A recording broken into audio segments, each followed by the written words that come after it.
పేరును అలాగనే స్తోత్ర రూపానికి కారణముగాను ఘనతాస్పదముగాను నేను విమోచించిన పిల్లలకి నేను సహాయం చేస్తా.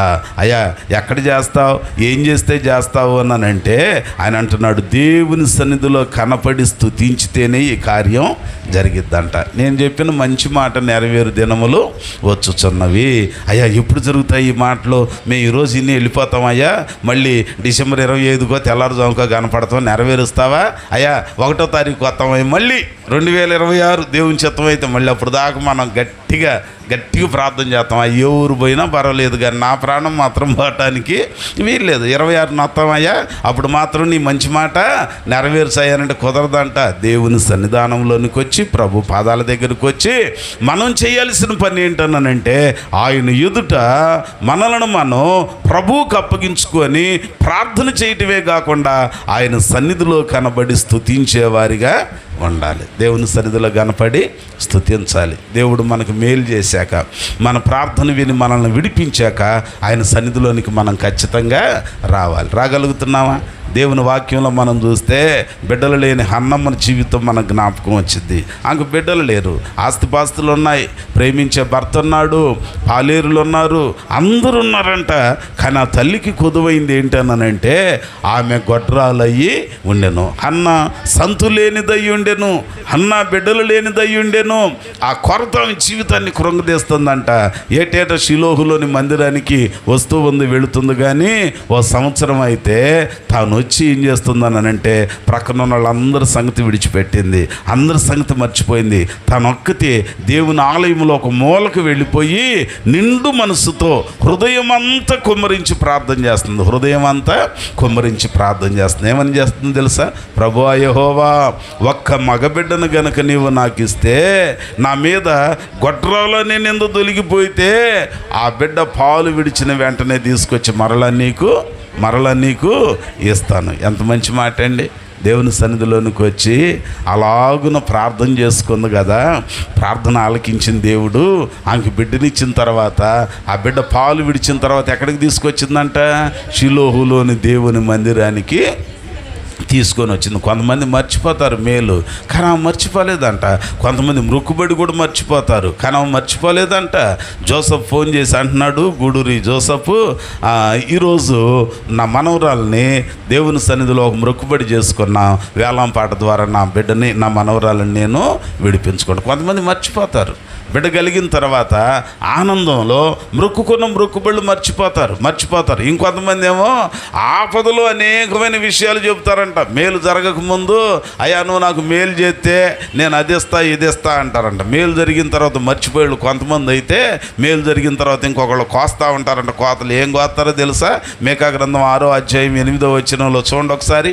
6వ అధ్యాయం 6వ వచనం నుండి చూడండి. ఏం కోసేస్తాడులే అక్కడ ఒక ఆయన కోతలు భలే కోస్తున్నాడంట. అసలు ఎకరం లేనుడు ఎకరం కోసినట్టుగా ఒక దంపుడు మాటలు యమ చెప్పేస్తున్నాడంట. ఆయన అంటున్నాడంట, అయ్యా నువ్వు నాకు మేలు చేసావయ్యా, అన్నా బాబా ఈ 2024లో ఎన్ని మేలులు చేసావయ్యా? 766వ పేజీ 766వ పేజీలో 6వ అధ్యాయంలో 6వ వచనంలో అంటున్నాడంట, ఏమి తీసుకొని వచ్చి నేను యెహోవాను దర్శింతును, ఏమి తీసుకొని వచ్చి మహోన్నతుడైన దేవుని సన్నిధిని నమస్కారము చేయుదును, దహన బలులను ఏడాది దూడలను అర్పించి ఆయనను దర్శించునా, వేల కొలది పొట్టేళ్లను, వేలాది నదులంత విస్తార తైలమును ఆయనకు సంతోషం కలుగుజేయన, నా అతిక్రమమునకై నా పెద్ద కుమారుణ్ణి నేను ఇస్తున్నా. ఇమ్మంటే ఎత్తవా నువ్వు? ఇమ్మంటే ఎత్తావా? 100 రూపాయల్లో 10 రూపాయలు దశంభాగం లెక్కేసుకోకుండా ఇచ్చావు, కానీ ₹1,00,000 దశంభాగం 10,000 ఇవ్వాలనంటే ఎన్ని ఆలోచనలు వస్తాయి? మళ్ళీ మన మాటలే, ఎన్ని ఆలోచనలు వస్తాయి. ఒక్కళ్ళకే ఇవ్వాలే, అక్కడ కొద్దిగా పంచితే పోలేదా? దేవునికి స్తోత్రం. మేలు జరిగిన తర్వాత మన ఆలోచనలు మారిపోతాయంట. ఇక్కడ ఈయన కూడా అదే అన్నాడు, అయ్యా ఏం తీసుకొని వచ్చి నీ రుణం తీర్చుకోగలను, ఏం తీసుకొచ్చి నీకు చేసిన ఉపకారాలకి నేను ఆ రుణం తీర్చుకుంటా?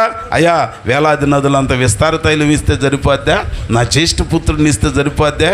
కోడెలనా దూడలు? అసలు వేలాది నదులంత నీళ్లు తేటం నీ వల్ల కాదు. మన కృష్ణానది నీళ్లు తేరగా కాలువలో దొరుకుతాయి. అదే పెన్నా నది నీళ్లు కావాలంటే ఎక్కడికి వెళ్ళాలి? నెల్లూరు దాకా వెళ్ళాలి, ఒక 500 కిలోమీటర్లు 600 కిలోమీటర్లు వెళ్ళాలి. గోదావరి నీళ్లు కావాలంటే ఏలూరు దాకా వెళ్ళాలి, కనీసం ఒక 70 కిలోమీటర్లన్నా వెళ్ళాలి. 3 నదులు ఇది ఏటానికి 30 తిప్పలు పడుతుంటే వేలాది నదులంత తైలం కాదు నూనె తెస్తావా? నూనె కొనుక్కోవాలనంటే లీటర్ కూడా కాదు, 900 గ్రాములే. ఎంత ఉంది? 150 ఉంది కదా. మరి ఇక నువ్వు నదులు, విస్తారమైన నదులంత తైలం అని అంటే నీ వల్ల అయ్యేది? కోసేస్తున్నాడంట మనిషి, కోస్తున్నాడంట దేవుని ఎదుట, యమ కోతలు కోసేస్తున్నాడంట. అయ్యా నా బిడ్డని ఇస్తే సరిపోద్దా? కోడెల్ని ఇస్తే సరిపోద్దా? దూడల్ని ఇస్తే సరిపోద్దా అని అంటే అప్పుడు దేవుడు అన్నాడంట, ఓరి మానవుడా అబ్బాయి 8వ వచనంలో అన్నాడంట, మనుషుడా ఏది ఉత్తమమో అది నీకు తెలియజేయబడి ఉన్నది. న్యాయముగా నడుచుకొనుటయు, కనికరమును ప్రేమించుటయు, దీన మనస్సు కలిగి నీ దేవుని ఎదుట ప్రవర్తించుటయు, ఇంతే కదా యెహోవా నిన్ను. చూసారా అబ్బాయి, పై అయ్యి నువ్వు చేయలేవు, నోరుంది కదా అని నోరిచ్చిన నా ముందే నీ ఇష్టం వచ్చిన కోతలు కోసేస్తున్నావు రాయ్యా, అది నీ వల్ల కాదులే, నీ వల్ల అయింది ఒకటి చేయి చాలు. ఏంటది అని అంటే న్యాయంగా నడుచుకోవటం, కనికరమును ప్రేమించటం. దేవునికి స్తోత్రం. అంటే ఇప్పుడు ఆయన చెప్పిన మంచి మాట నెరవేరాలనంటే మొదట ఏం చేయాలి? ప్రార్థన చేయాలి. రెండోది ఏం చేయాలి? ఆయన సన్నిధిలో మనం కనపడాలి. కనబడితే ఏం చేస్తాడు ఆయన? సమస్త క్షేమమును నీకు దయచేస్తాడు, ఉపకారాలు నీకు దయచేస్తాడు, ఆయనకి ఇష్టమైన పేరు నీ మీద పెడతాడు, స్తోత్ర రూపాన్ని కారణంగా చేస్తాడు, ఘనతకు ఆస్పదంగా నీ జీవితాన్ని చేస్తాడు. ఆయన ఎదుటికి వచ్చి ఆయన సన్నిధిలో మనం కనబడితే దేవుడు నీకు మేలు చేస్తాడు. గొర్రెలు కాసుకునేవాడే దావీదు, కానీ ఆయన సన్నిధిని ప్రేమించాడు. నిత్యము ఆయన సన్నిధిని కోరుకున్నాడు, ఆయన సన్నిధిలో ఉండాలని కోరుకున్నాడు. అందుకనే అంటాడు 27వ కీర్తనలో 4వ చరణంలో అంటాడు, యెహోవా యొద్ద నేను ఒక్క వారము. ఏంటది అనంటే యెహోవా ప్రసన్నతను చూచుటకును, ఆయన ఆలయంలో చిరకాలము ధ్యానించుటకును నేను కోరుకుంటున్నా. దేవుని సన్నిధిని ఇష్టపడ్డాడంట, దేవుని సన్నిధి కోసం ఆశపడ్డాడంట. అయ్యా ఎక్కలేనంత ఎత్తైన కొండ, మరి ఆగిపోతావా? ముసలోడు అయిపోయావుగా, ఎక్కలేవుగా యెరూషలేం కొండ, ఆగిపోతావా ఇక్కడ అని అన్నాడంట. ఆయన నన్ను ఎక్కిస్తాడు, నేను ఎక్కి అందాక వస్తా. దేవునికి స్తోత్రం. ఓ తీర్మానం ఉండాలి, ఓ సమర్పణ ఉండాలి. దేవుడు అప్పుడు మనకి ఉపకారం చేస్తాడు, సమస్తమైన క్షేమము, సమస్త విధమైన మేలులు ఆయన మనకి దయచేస్తాడంట. ఎప్పుడు ఆయన ఇవి చేస్తాడు అనంటే ఆయన సన్నిధిలో మనము కనపడినప్పుడు. చూసారా, నేను చెప్పిన మంచి మాట నెరవేర్చు దినములు వచ్చుచున్నవి. ఎప్పుడు ఆయన నెరవేరుస్తాడు అనంటే ఇదిగో ఆయన చెప్పినట్లుగా మనం చేయాల్సిన ఒక ప్రాముఖ్యమైన పని ఏంటనంటే మొదటిది ప్రార్థన చేయాలి, రెండవది ఆయన సన్నిధిలోనికి వచ్చి కనబడాలి. ఆయన సన్నిధిలోనికి వచ్చి కనబడమనంటే కొంతమంది అలాగునొచ్చి ఇలాగున వెళతారు. అదేమనంటే కనపడ్డాంగా అని అంటారు. మాకు కూడా ఒకడు ఉన్నాడు, ఫస్ట్ పీరియడ్ కొంటాడు, ఆదరించుకుంటాడు, వెళ్ళిపోయి మార్నింగ్ షో చూస్తాడు, మ్యాట్ని చూస్తాడు, ఫస్ట్ షో చూస్తాడు, సెకండ్ షో చూస్తాడు. తీరా 10th క్లాస్ పరీక్షలు వచ్చిన తర్వాత ఒక్క సబ్జెక్ట్ పాస్ అయితే ఒట్టు పెట్టండి. దేవునికి స్తోత్రం. 7th బాగా చదివాడు, మంచి మార్కులు వచ్చినాయి.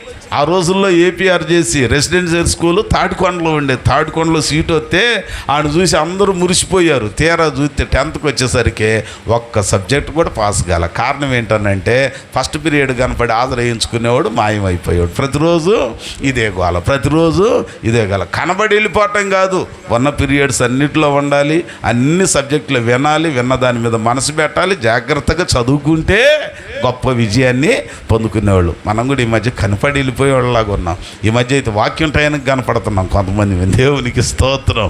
ఈరోజు అంటే పండగ కాబట్టి ఎట్టగట్ట మిమ్మల్ని ఎక్స్క్యూజ్ చేసి వదిలేస్తా, కానీ మిగిలిన ఆదివారాలు కూడా అండి దేవుని సన్నిధిలో కనపడాలి, దేవుని సన్నిధిని ఇష్టపడేవాళ్ళు ఉండాలి, దేవుని సన్నిధిని ఆశపడే వాళ్ళుగా ఉంటే దేవుడు మనకి మేలు చేస్తాడంట. నేను చెప్పిన మంచి మాట నెరవేర్చు దినములు వచ్చుచున్నవి. ఎవరికి వాళ్ళు ఆలోచన చేసుకోనండి.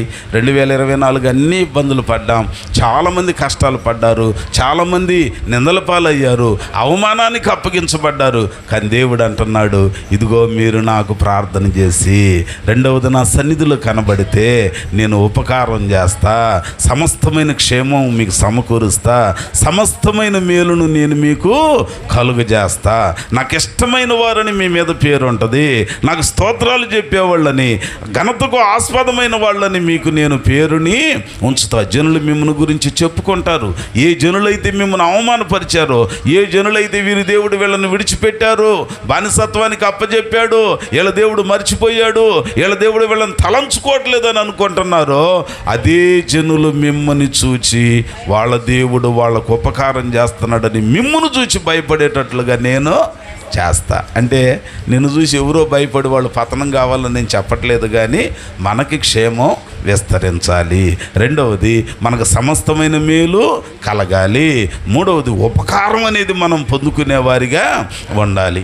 అందుకని ఆయన అంటున్నాడు, నేను మీతో చెప్పిన మంచి మాట నెరవేర్చు దినములు వచ్చుచున్నవి. ఇంకొక మాట చదవండి, ప్రార్థన చేసుకుందామండి. 33వ అధ్యాయము ఇర్మియా గ్రంథము 33వ అధ్యాయము 16వ వచనంలో ఒక మాట అంటాడు. 16వ వచనం 14 నుంచి చదువుదాం. ఇదే ఇజ్రాయేలు వంశస్థులను గూర్చియు యూదా వంశస్థులను గూర్చియు నేను చెప్పిన మంచి మాట నెరవేర్చు దినములు వచ్చుచున్నవి. దావీదునకు నీతి చిగురు మొలిపించెదను, నీతి న్యాయములను అనుసరించి జరిగించును, యూదావారు రక్షింపబడుదురు, యెరూషలేము నివాసులు సురక్షితముగా నివసించుదురు. యెహోవాయే మనకు నీతి అని యెరూషలేమునకు పేరు పెట్టబడును. చూచారా, రక్షణ దొరికిద్దట, ఇంకోటి సురక్షితంగా ఉంటామంట. వచ్చే నూతన సంవత్సరంలో 2025వ సంవత్సరంలో మనం కూడా మనకున్న ఆపదలన్నింటిలో నుంచి రక్షింపబడాలి. రెండవది సురక్షితమైన భవిష్యత్తును మనం పొందుకునే వారిగా ఉండాలి. ఆ సురక్షిత, ఆ క్షేమంతో కూడిన పరిస్థితులు మనకు రావాలనంటే ఆయన సన్నిధిలోనికి వచ్చి దేవుని ఎదుట ప్రార్థన చేస్తూ ఆయన సన్నిధిలో నిలకడగా ఉంటే దేవుడు మనకు మేలు చేస్తాడు. మనందరికీ తెలుసు రాజైన యెహోషాపాతు జీవితం. దినవృత్తాంతముల 2వ గ్రంథంలో 20వ అధ్యాయంలో నలుదిక్కుల ఆయనను భయం ఆవరించిందంట. 3 శత్రురాజులు మూకుమ్మడిగా ఆయన మీదకి వస్తున్నారంట. అయితే ఆ సంగతి విని అక్కడ ఉన్నవాళ్ళు, సరిహద్దులలో ఉన్నవాళ్ళు వచ్చి చెప్పారయ్యా, నలుదిక్కుల మనల్ని భయం ఆవరిస్తుంది, 3 శత్రురాజులు ఒక్కటై మన మీదకి వస్తున్నారయ్యా, ఇక బయటపడటానికి మన వల్ల కాదు, ఏం చేయాలి బాబు అని అంటే, అందుకు రాజైన యెహోషాపాతు ఆయన భయపడి ఏ నూతినో గోతినో చూసుకోలేదట. ఆయన చేసిన పని ఏంటో తెలుసా? యెహోవా యొద్ద విచారణ చేయటానికి మనస్సు నిలుపుకున్నాడు. కష్టాలు ఎక్కువైనప్పుడు మనసు నిలిచిద్దే, వాళ్ళకి మంచి సలహాలు ఇస్తాం, కానీ ఆపద నీ దగ్గరికి వస్తే నీ మనసు నిలవదు, ఏం చేయటానికి నీకు సరైన ఆలోచన దొరకదు. కానీ ఆ పరిస్థితుల్లో మనం గనక మనసు నిలిపితే దేవుడు మనకు మేలు చేస్తాడు, దేవుడు మనకు సహాయం చేస్తాడు. రాజైన యెహోషాపాతు యెహోవా యొద్ద విచారణ చేయటానికి మనసు నిలుపుకున్నాడు, ఉపవాస దినమును చాటించాడు. ఆయన దేవుని సన్నిధిలో జనులందరినీ సమకూర్చాట. ఆయన ప్రార్థన చేస్తూ అంటాడంట, ప్రభువా యెహోవా, ఇంత గొప్పదైన సైన్యంతో యుద్ధము చేయటానికి బలము చాలదు, ఏమి చేయటానికి నాకు దిక్కు తోచట్ల, నీవే నా దిక్కు, నీవే నా దిక్కు అని ప్రార్థన చేయగా దేవుడైన యెహోవా ముచ్చటపడి అంటున్నాడంట, యెహోషాపాతు, యుద్ధము నీది కాదు, యుద్ధము యెహోవాదే, విజయం నీది, కష్టమైంది, శ్రమ ఆయింది, వచ్చే ఆశీర్వాదాలన్నీ నీవి. ఆ మాట చెప్పాడంట. 3 రాజులు కదా, 3 రాజులు ముఖపరిచయాలు ఉన్నాయి, 3 రాజులు ప్రజలందరికీ తెలుసు, కానీ సైన్యంలో ఉన్నోళ్ళు ఏ సైన్యానికి చెందినోడు ఎవడో తెలియదంట. ఈడే ఇజ్రాయేలీయుడు కావాలని చెప్పి ఆ 3 రాజులు సంబంధించిన సైన్యం ఒకళ్ళనొకళ్ళు పొడుచుకొని వాళ్ళు లయమైపోయారు, కానీ ఇశ్రాయేలీయులకు మాత్రం ఏ హాని జరగలేదు. కారణం ఏంటి అని అంటే, తాను దేవుని సన్నిధిలో నిలిచి ఉన్నాడు. ఒక్కడిగా ఉండొచ్చు, ఒంటరిగా ఉండొచ్చు, కానీ ప్రభువుకి మనం నమ్మకంగా ఉండి ఆయన సన్నిధిలో గనక కనపడితే ఆయన విడిచిపెట్టేవాడు కాదు, ఆయన మరిచిపోయేవాడు కాదు. ఈ రాత్రి నేను చెప్పదలించిన మాట మీకు గొప్ప ప్రసంగం చేయట్లేదు, కానీ దేవుడిచ్చిన వాగ్దానాన్ని క్లుప్తంగా మీకు వివరంగా చెప్తున్నా. ఏటేటా మనం గుర్తు చేసుకుంటాం. ఈ మాటలన్నీ దేవుడు మన పట్ల నెరవేరుస్తూ ఉన్నాడు. ఆయన యోధా జాతిని గురించి, ఇశ్రాయేలు జాతిని గురించి అంటున్నాడు, నేను మీతో చెప్పిన మంచి మాట నెరవేరు దినములు వచ్చుచున్నవి. దేవుడు మనకు కూడా ఉన్న ఆ చెడ్డ దినాలలో నుంచి మంచి దినాలను ఇవ్వబోతున్నాడు. 2025 మన జీవితానికి ఒక మంచి సంవత్సరంగా ఉండాలి. 2025 సంవత్సరం మన జీవితాలకి కన్నీటి నుంచి ఆనందాన్ని, దుఃఖము నుంచి సంతోషాన్ని ఇచ్చేదిగా ఉండాలి. మన కష్టాలన్నిటిలో నుంచి మనల్ని బయట వేసి మేలు పొందుకునేదిగా ఉండాలి అనంటే ఇశ్రాయేలీలకు దేవుడు చెప్పినట్లుగా ఆయన ఎదుట ప్రార్థన చేద్దాం. రెండవది, ప్రార్థన చేసి మేలు పొందుకున్న మనం ఆయన సన్నిధిలో కనపడదాం. అప్పుడు ఆయన మనకు సురక్షితనిస్తాడు, రక్షణ భాగ్యం ఇస్తాడు. ఆపదలలో ఆదుకొని అందరి ఎదుట ఎక్కడ అవమానించబడ్డారో అక్కడ నిన్ను సన్మానానికి గురి చేస్తాడంట. అంచేత ఈ రాత్రి దేవుని సన్నిధిలోనికి వచ్చిన మనం ఒక పావు గంట దేవుని ఎదుట ప్రార్థన చేసుకుందాం. కష్టాలు ఉన్నాయి, ఇరుకులు ఉన్నాయి, ఇబ్బందులు ఉన్నాయి. నేను సునాయాసంగా ఎన్ని గంటలైనా మాట్లాడతా, కానీ నీకు ఒక అవకాశం ఇవ్వాలి. నూతన సంవత్సరంలో ప్రవేశించబోతున్నాం. పాత సంవత్సరంలో ఉన్న బాధలన్నీ దేవుని ఎదుట చెప్పుకుందాం. ఈ రాత్రి అయినా ఒక నిశ్చయితకు వద్దాం, ఈ రాత్రి అయినా ఒక తీర్మానానికి వద్దాం. దేవుడు నీకు మేలు చేయాలనంటే, ఆయన చెప్పిన మంచి మాట నీ జీవితంలో, నీ కుటుంబం పట్ల నెరవేరాలి అనంటే ప్రభు ఎదుట ప్రార్థన చేద్దామండి. రెండవది, ఆయన సన్నిధిలో నిలకడగా నిలిచి ఉందామండి. మూడవది, ఆయన చేసే ఉపకారాల ఆశీర్వాదాలన్నీ పొందుకొని అనుభవించుదామండి. నిరీక్షణ కలిగిన వారిగా ఉందాం. ఆ రీతిగా ఉండటానికి ప్రభు మాటలు మనకు సహాయం చేయునుగాక. దేవుడి మాటలు మన వినికిడిలో ఫలింప చేయునుగాక. ప్రార్థన చేసుకుందాం. అందరం కొద్ది సమయం ప్రార్థనలో ఏకీభవించుదాం. ఈ రాత్రి విన్న వాక్యమును బట్టి ప్రభు సన్నిధిలోనికి చేరిన నీవు నేను ఒక చిన్న ప్రార్థన. ప్రభువా, మా జీవితాలలో ఎన్నో ఇబ్బందులు, ఎన్నో కష్టాలు అనుభవించామయ్యా. 2024 సంవత్సరం మా జీవితాలకి చాలా ఇబ్బందులను చవిచూచేటట్టు చేసిందయ్యా. 2025 మా ఎదుట ఉంచావయ్యా. 2025 ఒక దీవెనకరమైందిగా, ఓ ఆశీర్వాదకరమైందిగా మా జీవితాలకు మేలు దయచేయండి అయ్యా. మా పితరులైన ఇశ్రాయేలీయులని, మా పితరులైన యోధా జనాంగాన్ని మీరు విడిపించి భద్రంగా రక్షించి మేలులతో నింపారయ్యా. ఈ రాత్రి నా జీవితం పట్ల ఒక అద్భుతాన్ని చేయండి, మేలు చేయండి ప్రభువా. కృప విస్తరింప చేయండి అయ్యని ప్రభువుని వేడుకుందాం. ఎవరికి వారు ప్రభు సన్నిధిలో హృదయపూర్వకంగా ప్రార్థన చేసుకుందాం.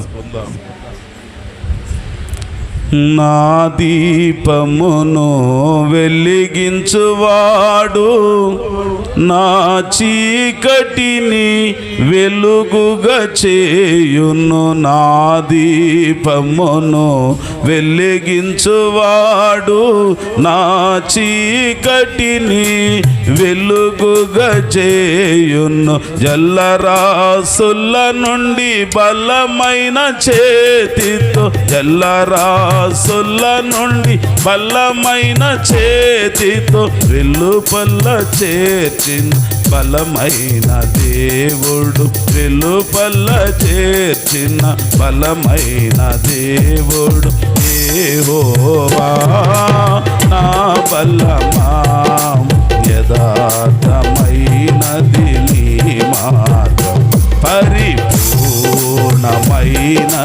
నీ మార్గం యెహోవా. మరణపు తురులలో మరువక మరలిడ ఉన్నత దుర్గమై రాక్షణ శృంగమై. మరణపు తురులలో మరువక మరలిడ ఉన్నత దుర్గమై రాక్షణ శృంగమై. తన ఆలయములో నా మొర వినెను, తన ఆలయములో నా మొర వినెను. అదరెను ధరణి భయకంపము చే, అదరెను ధరణి భయకంపము చే. యెహోవా నా బలమా, యథార్థమైనది నీ మార్గం, పరిపూర్ణమైనది నీ మార్గం. యెహోవా మేఘములపై ఆయన వచ్చును, మేఘములను తన నాటుగా చేయును. మేఘములపై ఆయన వచ్చును, మేఘములను తన మాటుగా చేయును. ఉరుములు మెరుపులు మెండుగా చేసి, ఉరుములు మెరుపులు మెండుగా చేసి, అపజయమీచును అపవాదికి, అపజయమీచును అపవాదికి. యెహోవా నా బలమా, యథార్థమైనది నీ మార్గం, పరిపూర్ణమైనది నీ మార్గం. యెహోవా దయగల వారిపై దయ చూపించును, కఠినుల ఎడల దయగల వారిపై దయ చూపించును, కఠినుల ఎడల వికటము చూపును. గర్విష్ఠుల యొక్క గర్వము నణచును, గర్విష్ఠుల యొక్క గర్వము నణచును. సర్వము నెరిగిన సర్వాధికారి, సర్వము నెరిగిన సర్వాధికారి. యెహోవా నా బలమా, యథార్థమైనది నీ మార్గం, పరిపూర్ణమైనది నీ మార్గము. నా కాళ్ళను లేడి కాళ్ళగా చేసి, ఎత్తైన స్థలముల్లో శక్తితో నింపి, నా కాళ్ళను లేడి కాళ్ళగా చేసి, ఎత్తైన స్థలముల్లో శక్తితో నింపి, రక్షణ కేడెమో నాకందించి, రక్షణ కేడెమో నాకందించి, అక్షయముగా తన సాక్ష్యము చేర్చిన, అక్షయముగా తన సాక్ష్యము చేర్చిన. యెహోవా నా బలమా, యథార్థమైనది నీ మార్గం, పరిపూర్ణమైనది నీ మార్గం. యెహోవా యెహోవా జీవము గల దేవా, బహుగా స్తుతులకు అర్హుడ నీవు. యెహోవా జీవము గల దేవా, బహుగా స్తుతులకు అర్హుడ నీవు.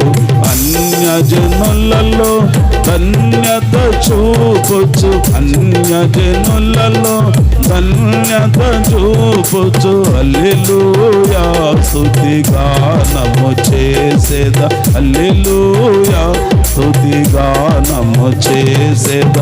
యెహోవా నా బలమా, యథార్థమైనది నీ మార్గం, పరిపూర్ణమైనది నీ మార్గం. యెహోవా. ప్రార్థన చేసుకుందాం. సమయం పావుదుకు 12 గంటలు అయింది. మన భారతదేశ కాలమాన ప్రకారం అర్ధరాత్రి 12 గంటల 1 సెకండ్కి నూతన సంవత్సరం ప్రారంభించబడుతుంది. అంచేత మరి రాత్రికాల సమయంలో పాత సంవత్సరములో నీవు అనుభవించిన బాధలు,